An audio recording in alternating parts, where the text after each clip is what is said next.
अस्सलाम वालेकुम students. So we were doing the chemical properties of alkanes, जिसमें से हमने देखा, हमने सब्स्टिट्यूशन रिएक्शन की and then we were doing the decomposition reaction.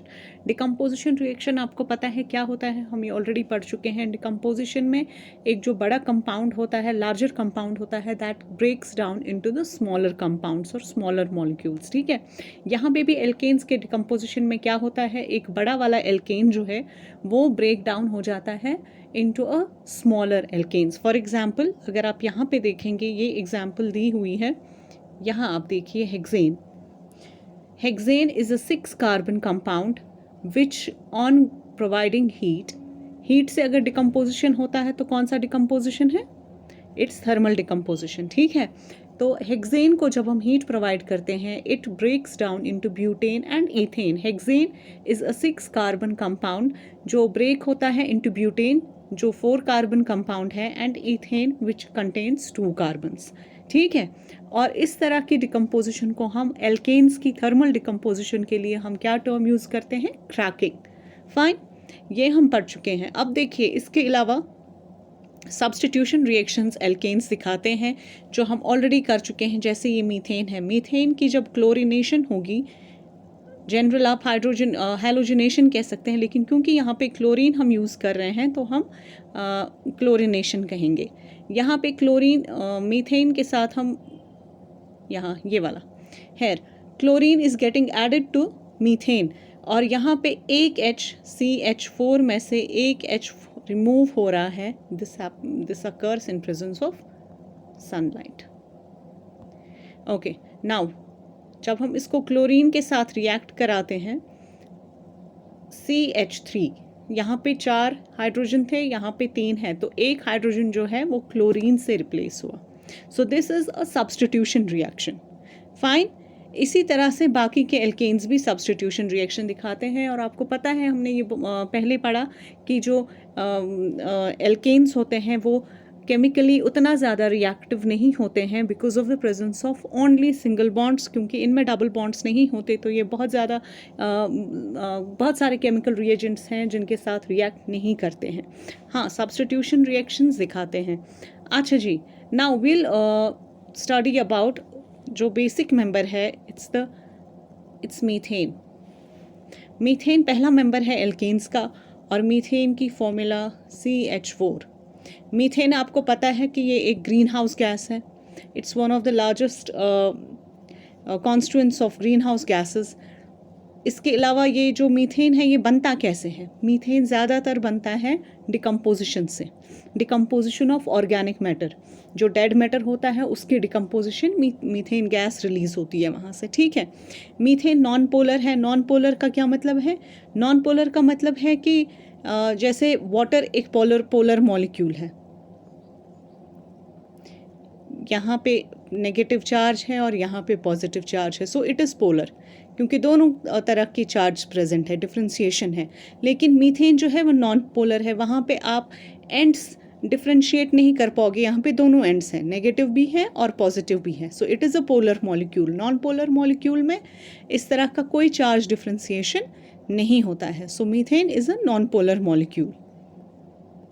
अब इसमें जो इम्पॉर्टेंट है कि ये बनता कैसे है, मीथेन किस तरह से प्रिपेयर किया जाता है। यहाँ पे अगर आप देखेंगे, हमने लिया है सोडियम एसीटेट। सोडियम एसीटेट क्या है, it is a salt of acetic acid. Acetic acid is CH3COOH। COOH group है, मतलब कार्बोक्सिलिक एसिड ग्रुप है। इसमें 2 कार्बन वाला कंपाउंड है, तो ईथेन होगा।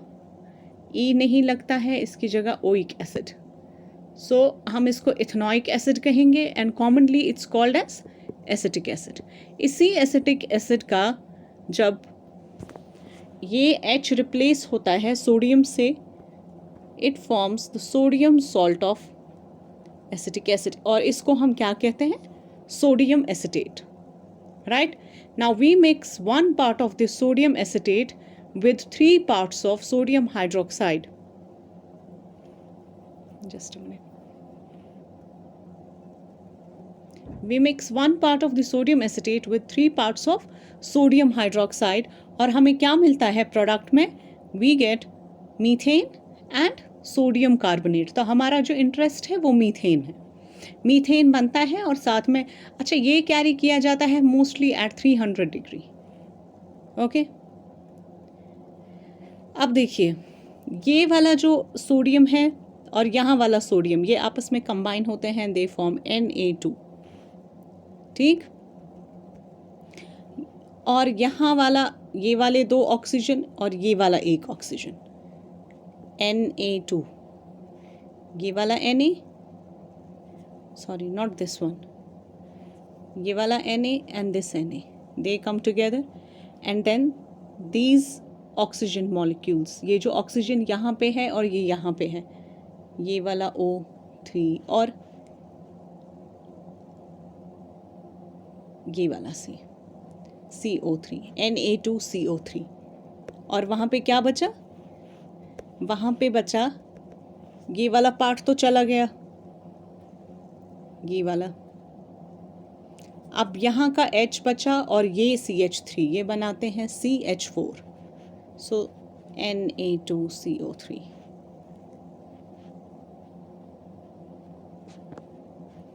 This is how methane is formed from sodium acetate. We mix 1 part of sodium acetate with 3 parts of sodium hydroxide at 300 degree ये temperature पे रिएक्शन होती है और जो हमें गैस मिलती है वो मीथेन है और इसके अलावा सोडियम कार्बोनेट बनता है, ठीक है।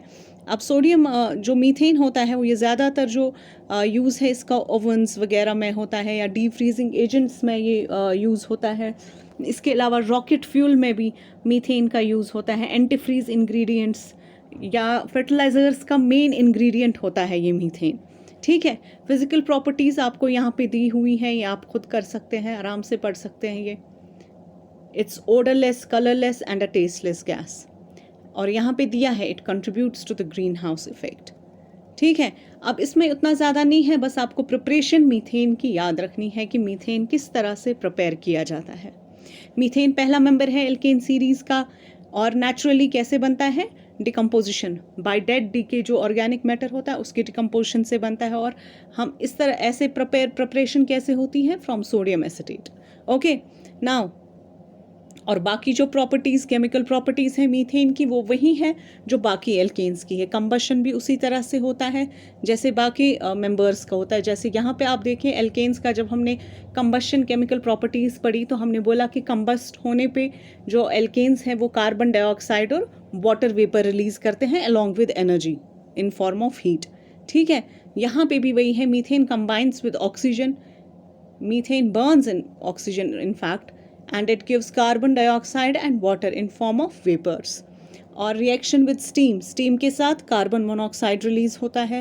और क्लोरिनेशन में आप देख सकते हैं, ये हमने इससे पहले भी किया है, it forms chloroform and carbon tetrachloride, okay fine. Now we move to the alkenes. Alkenes क्या होते हैं, ऐसे हाइड्रोकार्बन्स जिनकी कार्बन चेन में कम से कम एक डबल बॉन्ड प्रेजेंट हो, उन्हें हम एल्कीन्स कहते हैं, ठीक है। और इनकी फिजिकल प्रॉपर्टीज़ आप देख सकते हैं यहाँ पे दी हुई हैं। जो लोअर एल्कीन्स होते हैं वो गैसेस होते हैं और कार्बन 18 तक जो एल्कीन्स होते हैं वो लिक्विड्स होते हैं और higher alkenes are all solids, okay. उसके अलावा बाकी की फिजिकल प्रॉपर्टीज़ आप देख सकते हैं यहाँ पे, फाइन। वी मूव, हम करेंगे केमिकल प्रॉपर्टीज़ एल्केन्स की, ओके। केमिकल प्रॉपर्टीज़ में कंबशन पे जब कोई भी एल्कीन बर्न होता है, it also releases same carbon dioxide, water and some amount of heat is also released. और रिएक्टिविटी आपको पता है, जो रिएक्टिविटी होती है वो एल्कीन्स की ज़्यादा होती है as compare to that of alkanes. क्यों? क्योंकि इनमें डबल बॉन्ड प्रेजेंट होता है, ओके। अब यहाँ पे जो एक इम्पॉर्टेंट रिएक्शन है एल्केन्स जो दिखाते हैं वो है एडिशन रिएक्शन। एल्केन्स में हमने पढ़ा सब्स्टिट्यूशन रिएक्शन, लेकिन यहाँ पे एडिशन रिएक्शन है। एडिशन रिएक्शन आप यहाँ इस वाली एग्जाम्पल से थोड़ा बहुत समझ सकते हो। यहाँ आप देखें, ये 2 कार्बन वाला कंपाउंड है, मतलब ये इथ है, और क्योंकि इनमें डबल बॉन्ड है इसलिए E N E लगाएंगे, हो गया ईथीन।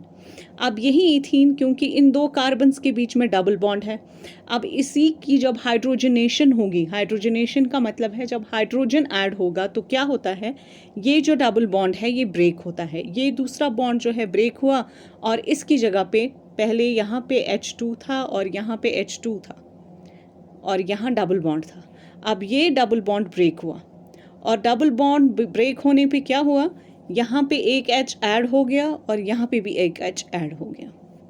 कार्बन की वैलेंसी 4 है। अब आप यहाँ देखिए C, यहाँ से एक हाइड्रोजन, यहाँ से एक, यहाँ से एक, और फिर इसके साथ एक और bond 1 2 3 and 4, valency is satisfied.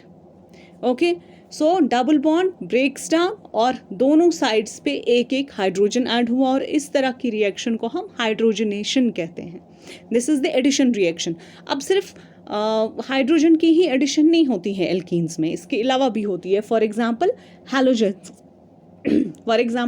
Halogens की भी एडिशन होती है एल्कीन्स में। वो कैसे होती है? For example if we take some halogen, आप मानो हम कोई एग्जांपल लेंगे, say for example we are again taking ethene. Addition में as the name says add होता है, यहाँ पे हाइड्रोजन ऐड हुआ, डबल बॉन्ड ब्रेक हुआ और हाइड्रोजन ऐड हुआ। अब हैलोजनेशन, अब हाइड्रोजन ऐड हुआ इसीलिए हमने हाइड्रोजनेशन कहा। अब हैलोजनेशन कैसी होगी? इसी CH2, ये CH2 इसी को अगर हम ऐड करेंगे कोई भी हैलोजन से, क्लोरीन या फिर ये देखें आप CH2, दिस इज इथीन, हम इसकी हैलोजनेशन करेंगे। Halogenation means addition of halogen. Halogen can be chlorine, fluorine, bromine, iodine, you know that. Now ये डबल बॉन्ड ब्रेक होगा और यहाँ पे क्या रहेगा? It will be like this,